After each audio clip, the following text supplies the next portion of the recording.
حوتەمین کەرنەڤاڵی ساڵانەی عوودە کە بەشی موزیکی پەیمانگای هونەرە جوانەکانی هەولێر ڕێکی خستووە.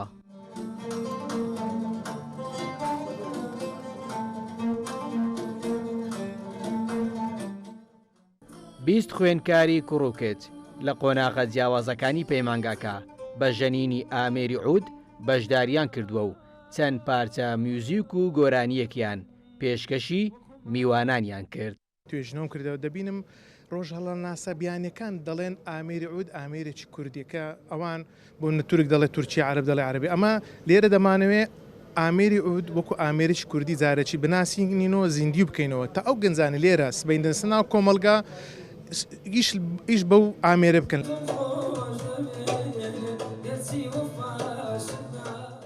خوێندکارە موزیک ژەنەکان دەڵێن بەشداریکردنیان لەم جۆرە ڤیستیڤاڵانە بۆتە سەرەتایەکی باش بۆ کاری بە گروپ و لە نزیکەوە تێکەڵبوونیان لەگەڵ گوێگرەکانیان.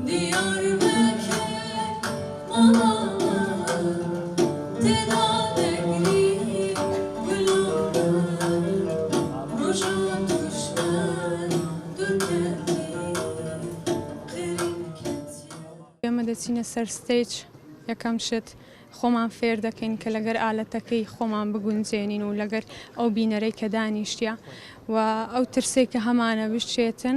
ژەنینی بە کۆمەڵ ژەنینەکەی بە کۆمەڵە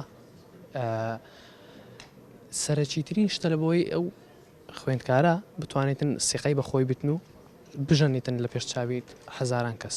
بەشی موزیکی پەیمانگای هونەرە جوانەکانی هەولێر ساڵانە جگە لە ڤیستیڤاڵی عود چەندین چالاکی دیکەی تایبەت بە مۆسیقا و دەنگ و گۆرانی بۆ خوێندکارەکانی ڕێک دەخات. ڕەنجە ڕەحمان، کورتسات نیوز، هاولێر.